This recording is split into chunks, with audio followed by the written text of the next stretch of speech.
Welcome to doctor एनवायर YouTube channel. आज का जो टॉपिक है, इस लेक्चर में हम दो टॉपिक डिस्कस करेंगे। एक है ऑटो इम्यूनिटी और दूसरा जो टॉपिक है वो है graft rejection. Please take a screenshot. सबसे पहले हम देखेंगे ऑटो इम्यूनिटी क्या होता है। ऑटो का मतलब क्या होता है? सेल्फ, ठीक है ना। इम्यूनिटी का मतलब होता है, जब भी हम इम्यूनिटी की बात करते हैं तो ये याद रख लीजिएगा, इम्यूनिटी का मतलब हमेशा जो होता है, जो इम्यून सिस्टम जो होता है वो एंटीबॉडीज़ बना देता है, ठीक है ना। तो वही एंटीबॉडीज़ जो होता है वो हमें क्या करता है? प्रोटेक्शन करता है पैथोजन से। तो ये जो एंटीबॉडीज़ जो बनते हैं, इसका काम क्या होता है? ये हमें प्रोटेक्ट करता है पैथोजन से। जो भी फॉरेन पैथोजन होता है उससे हमें ये एंटीबॉडीज़ पैथोजन से प्रोटेक्ट करता है। लेकिन कभी कभी क्या होता है, ये एंटीबॉडीज़ जो होते हैं जिस ह्यूमन में ये प्रेजेंट होते हैं, मतलब जिस ह्यूमन में ये ऑटो इम्यूनिटी या ऑटो इम्यून डिजीज़ होता है, वहाँ पे क्या होता है, खुद उसकी बॉडी जो होता है एंटीबॉडीज़ बनाते हैं और उसके ही खुद के सेल्स या टिश्यूज़ को वो डैमेज कर देता है। तो उसी को बोलते हैं ऑटो इम्यूनिटी, ठीक है ना।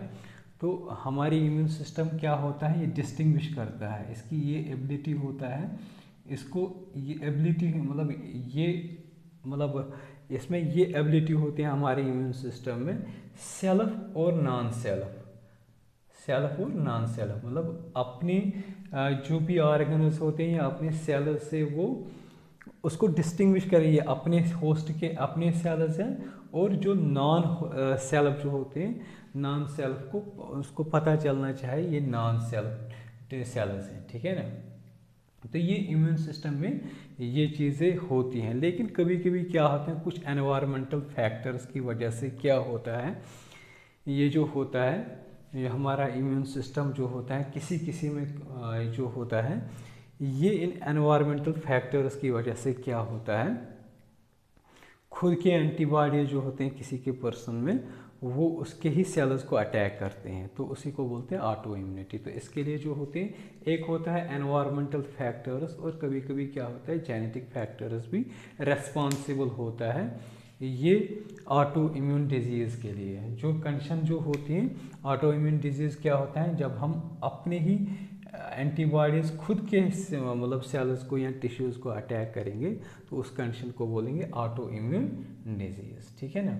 तो इसमें क्या रेस्पॉन्सिबल होते हैं, एक होते हैं हमारे कुछ एनवायरमेंटल फैक्टर्स, ठीक है ना। दूसरा क्या होता है जेनेटिक होता है, दूसरा होता है एनवायरमेंटल या कभी कभी वायरल फैक्टर्स भी रेस्पॉन्सिबल होता है इस ऑटो इम्यून डिजीज़ के लिए, ठीक है ना।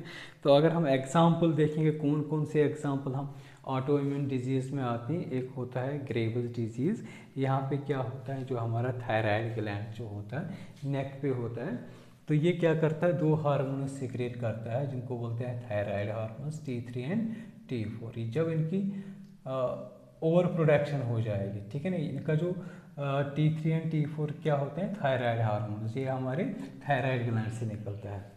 तो जब इनकी ओवर प्रोडक्शन मतलब जितनी हमारी नॉर्मल लेवल से ज़्यादा इसकी ओवर प्रोडक्शन होती है, तो उस कंडीशन को क्या बोलते हैं, ग्रेव्स डिजीज़। दूसरा क्या होता है, दूसरी एग्जांपल ऑटो इम्यून डिजीज़ में क्या होता है, रियोमेटॉइड आर्थराइटिस। जो जॉइंट्स जो होते हैं तो इसमें क्या होते हैं, इन्फ्लामेशन होती है, तो उसको बोलते हैं रियोमेटॉइड आर्थराइटिस। तीसरे जो एग्जांपल होती हैं इसके, मतलब अगर हम देखेंगे इस ऑटो इम्यून डिजीज होता है टाइप 1 डायबिटीज़। टाइप 1 डायबिटीज़ में क्या होता है, जो इंसुलिन जो होता है ये हमारे पैनक्रियाज से बनता है। Pancreas low level of insulin बनता है, जिससे क्या होता है, जो ग्लूकोज की जो मेटाबॉलिज्म जो होता है वो अच्छे से काम नहीं करता है। तो उससे क्या होता है, एक डिसऑर्डर होता है जिसको बोलते हैं टाइप 1 डायबिटीज़। तो ये कुछ एग्जाम्पल्स होते हैं जिनको हम बोलते हैं ऑटो इम्यून डिजीज़। इन सब डिजीज़ में जो होते हैं खुद के एंटीबॉडीज़ जो बनते हैं उस पर्सन में, हर किसी में ये ऑटो इम्यून डिजीज़ में नहीं होता है। जिसमें ये होता है उसके जो एंटीबॉडीज़ बनते हैं वो अपने ही होस्ट सेल या टिश्यूज़ को डैमेज करता है। दूसरा क्या होता है, दूसरा टॉपिक होता है ग्राफ्ट रिजेक्शन, ठीक है ना। मैं दो पर्सनस को ले लूँगा यहाँ पे, एक पर्सन है ए, दूसरा पर्सन है बी। तो ये जो पर्सन जो होता है ये नॉर्मल है, ठीक है ना, और दूसरा पर्सन जो होता है इसको कोई डिजीज़ होता है, डिजीज पर्सन, ठीक है ना। तो अब इस डिजीज़ को फॉर एग्जांपल इसको किडनी फेलियर हो गया, तो जब किसी को किडनी फेलियर होता है, एक किडनी को वो एक किडनी पे भी चल सकता है, तो ये जो नॉर्मल वाला होता है इसको ये अपनी एक किडनी दे सकता है, तो ये जो देता है इसको बोलते हैं डोनर, और जो रिसीव करता है इसको बोलते हैं रेसिपिएंट। तो कभी कभी क्या होता है, जो हमारा ऑटो इम्यून जो होता है, ये जो डोनर का जो ऑर्गन होता है, फॉर एग्जांपल किडनी अगर देखेंगे हम, तो इसको जब हम इसमें लगा देते हैं डिजीज़ वाले के, मतलब यहाँ पे उसको निकाल, मतलब जो डिफेक्टेड चीज़ जो उसको निकाल के इसका एक किडनी अगर हम लगाएंगे, इसका जो इम्यून सिस्टम जो होता है वो इसको क्या समझेगी, फॉरेन, ठीक है ना, फॉरेन वो समझेगा, पैथोजन समझेगा।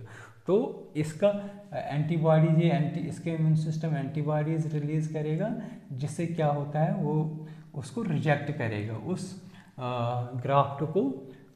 जैसे हमने यहाँ से एक ऑर्गन लिया ना किडनी, इसमें लगा दिया, इसको बोलते हैं ग्राफ्ट। तो ये एंटीबॉडीज रिलीज कर देगा खुद, ये जो बी वाला जो डिजीज़ वाला जो होता है इस ग्राफ्ट को रिजेक्ट करेगा, तो उसी को बोलते हैं ग्राफ्ट रिजेक्शन, ठीक है ना।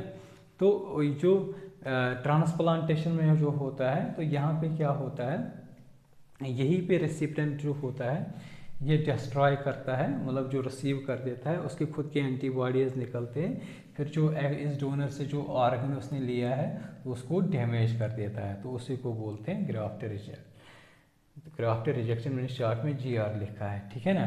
तो कुछ कुछ चीज़ें होती हैं हमारी बॉडी में जहाँ पे जो ग्राफ्ट रिजेक्शन जो होती है वो नहीं होती है। फॉर एग्जांपल कॉर्निया में क्या होता है, यहाँ पे लिम्फोसाइट्स नहीं होते हैं, जिसकी वजह से क्या होता है, लिम्फोसाइट्स नहीं होंगे तो वो क्या होगा, हमारे लिम्फोसाइट्स जो होते हैं यही मतलब सेल्स जो होते हैं इम्यून सिस्टम, यही एंटीबॉडीज़ बनाते हैं, ठीक है ना।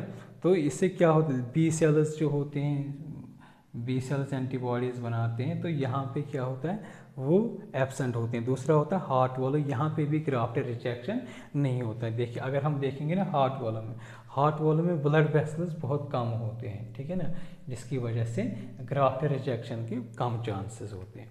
अगर आप लोगों को हमारा ये वीडियो अच्छा लगा होगा, प्लीज़ इस चैनल को सब्सक्राइब कर दीजिएगा, वीडियो को लाइक एंड शेयर कर दीजिएगा। Thank you very much.